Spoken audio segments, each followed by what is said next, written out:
Well, it's important that we don't forget how John Pesutto got himself into this mess in the first place. Pesutto's troubles began when he became afraid that More Redeeming's advocacy for women's rights might be used against him. You see, Deeming had helped to organise a rally in support of female-only spaces, and Pesutto, well, he worried that Dan Andrews might frame him as a transphobe because of it. Well, the moment Victoria's Liberal leader was more worried about not being portrayed as anti-trans than he was about standing up for biology and women's rights, that was the moment his leadership became terminal. I mean, what sort of leader are you if you're not even prepared to defend women's bathrooms, let alone protect kids from gender botherers? So while Pesutto now ponders an inevitable challenge to his leadership, on the other side of the world, a man who's happy to be smeared as a transphobe if it means defending biology, women, children, and most importantly, truth, well, he is riding high.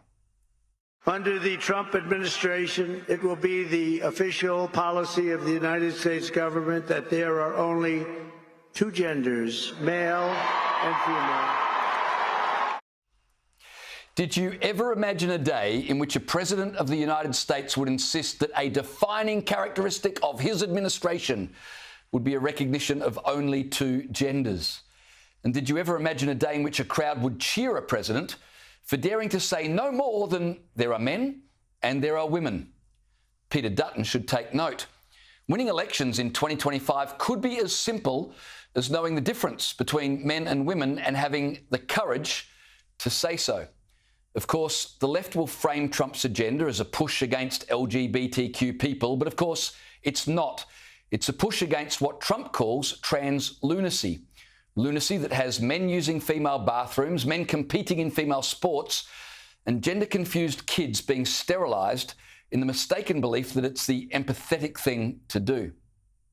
With the stroke of my pen on day one, we're going to stop the transgender lunacy. And I will sign executive orders to end child sexual mutilation, get transgender out of the military and out of our elementary schools and middle schools and high school.